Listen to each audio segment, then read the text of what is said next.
বন্ধুরা, আজকে আমরা বাগান নিয়ে আরেকটি নতুন বাগানের এপিসোড নিয়ে চলে এসেছি, যেখানে আমরা বাগান করার জন্য যে বাহানাগুলো দেই, ছোট্ট জায়গা, আপনি এই বাগানটি একটা ছোট্ট টেবিলের মধ্যেও করতে পারবেন। কারণ এই বাগানের যে আজকে আর আলোচনা, সেই আলোচনায় আমরা রেখেছি যে ছোট্ট ছোট্ট টবের মধ্যে ছোট ছোট করে গাছ তৈরি করে এবং সেগুলিকে সাজিয়ে রাখা।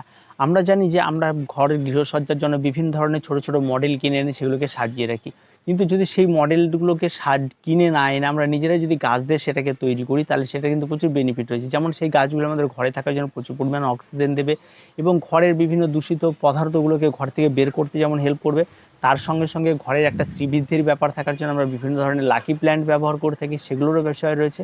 এই সমস্ত বিষয় নিয়ে আজকের আলোচনা। আর কী করে এই সমস্ত টবের মধ্যে এই গাছগুলিকে লাগাবেন, কী করে তার মাটির মিশ্রণ তৈরি করবেন, কী কী তার পরিচর্যা করবেন যাতে গাছগুলি আরও আকর্ষণীয় দেখতে হয়ে ওঠে, তো চলুন পুরো ভিডিওটি দেখা যাক। তো সবার প্রথমে বলে রাখি বন্ধুরা, এই ধরনের গাছ করতে গেলে কিন্তু আপনাকে সবার প্রথমে যেটা প্রয়োজন সেটা হচ্ছে একটা পট, এবং এই পটটা এই ধরনের পট আমি প্লাস্টিকের ব্যবহার করেছি। এখানে সিরামিকের পট পাওয়া যায়, এই ধরনের পট প্লাস্টিকের পাওয়া যাচ্ছে, মাটির পাওয়া যায়, এবং আপনারা আপনাদের পছন্দ মতো পট ব্যবহার করবেন। তার কারণ হচ্ছে আপনি যেখানটা রাখবেন সেই জায়গাটি যদি একটু কালারফুল হয় তাহলে সেটা কিন্তু ভীষণ দেখতে খারাপ হয় না। এবার এই টবগুলির মধ্যে কালেক্ট করলেন, এবার আপনার ছোট্ট জায়গাটা বা একটা টেবিল রয়েছে, সেই টেবিলের মধ্যে কটা টব আসবে সেভাবে আপনারা আপনাদের টবগুলিকে সংগ্রহ করুন। এবার টব সংগ্রহ করার পর আপনাদের কাজ থাকবে এবার মাটি প্রস্তুতি। যেহেতু এই সমস্ত গাছগুলি খুব অল্প পরিমাণ মাটি, এবং মাটি বেশি লাগে না, 1 কিলো মাটিতে প্রায় 5টা 6টা হয়ে যাবে।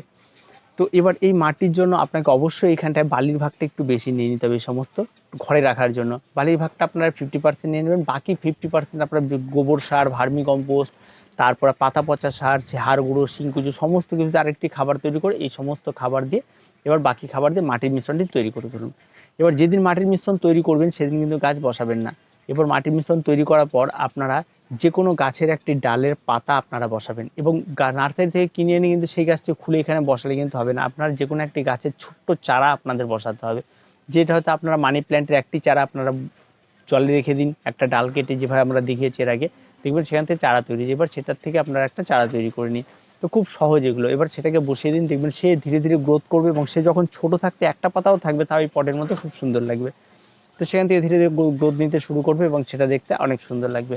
আপনারা এখানে এই ছোট ছোট টবের মধ্যে আপনারা জেড প্ল্যান্ট করতে পারেন। জেড প্ল্যান্ট দেখুন কত সুন্দর একটি গাছ, এবং এই গাছগুলি তেমনভাবে খুব একটা গ্রোথ বা খুব একটা যে কষ্টকর সেরকম বিষয় নেই, এর নিজে থেকেই একটা সুন্দর শেপ দিয়ে দেবে। এবং জেড অত্যন্ত উপকারী একটি প্ল্যান্ট, এটা লাকি প্ল্যান্ট, এটা ঘরে থাকলে শ্রীবৃদ্ধির সাথে সাথে প্রচুর বেনিফিট রয়েছে। তো আমরা এই লাকি প্ল্যান্ট কিন্তু এভাবে আমরা করতে পারি। তার সঙ্গে সঙ্গে আমরা এভাবে করতে পারি ফাইকাস বেঞ্জামিনাকে দেখুন, এটা খুব সুন্দর একটি গাছ এবং খুব সহজভাবে এর গ্রোথ করে, এবং এর পাতা অত্যন্ত আকর্ষণীয় একটি পাতা, এবং যে পাতাগুলি গ্লেজ দেখলে আপনি অবাক হয়ে যাবেন, এবং এর পাতাগুলি একটু পরিষ্কার করে দিলে আরও গ্লেজি হয়, এবং রোদ পেলে তো আরও সুন্দর হবে। আর ঘরের মধ্যে থাকলে তো সেটা নিয়ে আর কোনো কথা নেই, যেখানে রোদ লাগবে হালকা সকাল বিকেল সেই সমস্ত জায়গার জন্য এই কিন্তু আপনার ফাইকাস বেঞ্জামিন কিন্তু অসম্ভব সুন্দর কিন্তুভাবে কিন্তু গ্রোথ করবে। মানি প্ল্যান্টের আরও প্রচুর ভ্যারাইটি রয়েছে, এবং মানি প্ল্যান্টের আরও এই একটি ভ্যারাইটি রয়েছে, এবং এই ভ্যারাইটিগুলো কিন্তু আপনারা একইভাবে কিন্তু আপনাদের গৃহসজ্জার জন্য অবশ্যই আপনারা লাগিয়ে দিতে পারেন, তাতে কোনো অসুবিধা নেই। বিভিন্ন ধরনের ক্যাকটাস, এই সমস্ত ক্যাকটাসগুলি আপনারা লাগাতে পারেন, যেগুলি খুব ছোটো ছোটো পটের মধ্যে খুব সুন্দর হয়। কারণ ক্যাকটাসের বেশি জায়গার প্রয়োজন হয়, যখন বড় জায়গার প্রয়োজন বড় পটে দিয়ে আলাদা করে দেবেন, তার থেকে একটি ছোট্ট ডাল কেটে আবার এরকম ছোটো পটে বসিয়ে দেবেন, দেখবেন আবার সেখান থেকেই সুন্দরভাবে গ্রোথ করতে। এই সমস্ত ডালগুলিকে কেটে যদি আমরা বসিয়ে দিই তাহলে সেখান থেকে নতুন চারা তৈরি হয়ে যায়। খুব সহজ এগুলো গাছ করা, এবং তেমন কোনো কঠিন কিছু না, এবং কোনো রকম কোনো অসুবিধা নেই। আরেকটা রয়েছে চায়না বট, এটাও আপনারা করতে পারেন, খুব সহজভাবে এটাকেও করা যায়, তেমন কোনো কঠিন কাজ নয়। কিন্তু এই চায়না বট কিন্তু খুব সহজ একটা পরিচর্যার কাজ। গাছটিকে দেখুন, কিন্তু এর বেনিফিট মানে কিছু বলার নাই। চীনে এই সমস্ত গাছগুলিকে দিয়ে সবসময়ের জন্য আপনাদের বনসাই তৈরি করা হচ্ছে, মানে অত্যন্ত সহজ একটি গাছ, মানে খুব সহজভাবে এই সমস্ত গাছগুলি দিয়ে ছোটো ছোটো টবের মধ্যে এগুলি দিয়ে গৃহসজ্জার জন্য ব্যবহার করেন। এটা একটা মডেল, এটা একটা যদি আমরা সুন্দরভাবে কোথাও বসিয়ে দিই, আপনারা দেখুন এই লুকটা কত সুন্দর লাগছে, এবং এই সমস্ত গাছগুলিতে কিন্তু খুব সুন্দরভাবে আপনারা আপনাদের গৃহসজ্জার জন্য ব্যবহার করতে পারবেন। তো বন্ধুরা, এছাড়াও কিন্তু এই কটাই গাছ না, যে সমস্ত গাছগুলো আমরা বাগানে রাখতে পারি সাধারণত বর্ষাকালীন ফুল, যেগুলি অ্যালামন্ডা বা অন্যান্য যে সমস্ত, সেই সমস্ত গাছ বাদ দিয়ে যে সমস্ত শো গাছগুলি আমাদের ঘরে রয়েছে, সে সমস্ত শো গাছকে আমরা এভাবে করে রাখতে পারবো। বিভিন্ন ধরনের বনসাই করতে হলে বট আপনারা রাখতে পারবেন, পাকুড় রাখতে পারবেন, বিভিন্ন ভ্যারাইটির গাছ আপনারা কিন্তু এভাবে রাখতে পারবেন। প্রচুর শৌখিন গাছ থাকলে যেটা আপনার ভীষণ পছন্দ, সেই সমস্ত গাছগুলিকেও কিন্তু আপনার ছোট্ট ছোট্ট ডাল লাগিয়ে এভাবে কিন্তু তৈরি করে নিতে পারবেন। কোনো রকম কোনো অসুবিধা হয় না এবং খুব সহজ একটা পরিচর্যার গাছ, এবং এগুলিকে কিন্তু তেমন কোনো পরিচর্যা করতে হয় না। এবার মাটির মিশ্রণটি আমি বললাম, এবার আসি এই গাছগুলি মাটির মিশ্রণ করার পর খাবারের। এই সমস্ত গাছগুলিতে বন্ধু তেমন কোনো খাবার দিতে হয় না। এই সমস্ত গাছগুলিতে শুধুমাত্র একদিন যেখানে আপনারা পাবেন সেখান থেকে একটু বাইরে নিয়ে গিয়ে আপনারা একদিন, সপ্তাহে একদিন করে লিকুইড ফার্টিলাইজার ব্যবহার করবেন।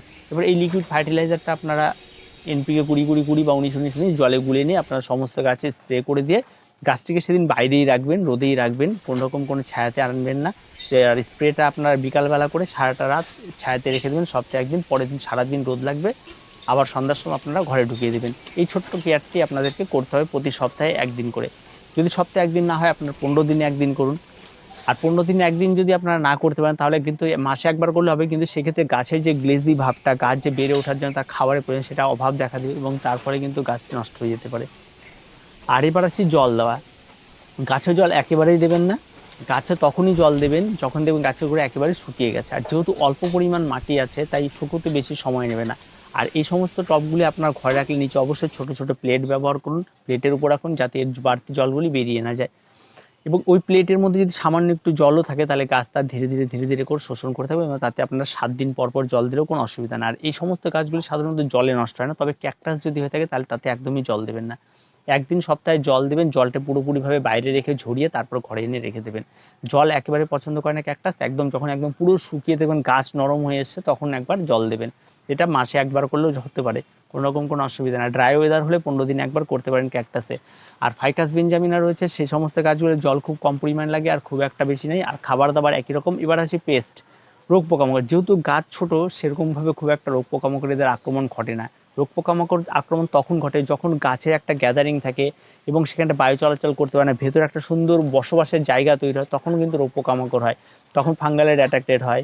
আর যে সমস্ত গাছগুলি এরকম ধরনের ছোট্ট ছোট্ট গাছে কিন্তু অনায়াসে বায়ু চলাচল করতে পারে, যার ফলে এই সমস্ত গাছগুলিতে কিন্তু ফাঙ্গালের অ্যাটাকেড হওয়ার কোনো চান্সেস কম। আর তার সঙ্গে সঙ্গে যেহেতু খুব সহজভাবে বায়ু চলাচল করে তার জন্য এর বিভিন্ন ধরনের মাইক্রোনিউট্রিয়েন্টগুলি খুব সহজভাবেই পেয়ে যায়। শুধুমাত্র এরা বাড়তে পারে নাকি, এদের যেহেতু টবের মধ্যে যে ছোট্ট জায়গাটি থাকে তার মধ্যে রুটটা বেশি পরিমাণ ছড়াতে পারে না, খাবার বেশি নিতে পারে, তাই এরা খুব একটা বেশি বাড়তে পারে না এবং এরা একটা সুন্দর লুক দিয়ে দাঁড়িয়ে থাকে। এটাই হচ্ছে বিষয়। খুব সহজ পরিচর্যা এবং আমরা প্রত্যেকে এই সমস্ত গার্ডেনগুলি করতে পারি। ছোট্ট ছোট্ট গার্ডেন আমরা করে নিলাম, আমরা কোনো একটা স্পেসকে সাজিয়ে নিলাম, কোনো একটা জায়গাকে, একটা জায়গা সেখানে একটা ঠাকুর বসিয়ে বিভিন্নভাবে সাজিয়ে নিলাম, তো খুব সহজভাবে করা যায়। তো আপনারা প্রত্যেকে এই গাছগুলিকে করুন এবং প্রত্যেকে এই গাছগুলির উপর একটু ধ্যান দিন, দেখবেন আপনারা প্রত্যেকে পারবেন। এগুলি খুব ছোটো, এগুলো কিন্তু চারা গাছ, নার্সারি থেকে চারাও বিক্রি করে, কিন্তু এত সুন্দর পট দিয়ে তৈরি করবে না তারা, এগুলি আপনাকে গৃহসজ্জার জন্য নিজেকে তৈরি করে নিতে হবে। তো ভিডিওটি আজকে এ পর্যন্তই। ভিডিওটি ভালো লাগলে অবশ্যই লাইক, শেয়ার এবং কমেন্ট করুন, আর আমাদের চ্যানেলটিকে অবশ্যই সাবস্ক্রাইব করুন।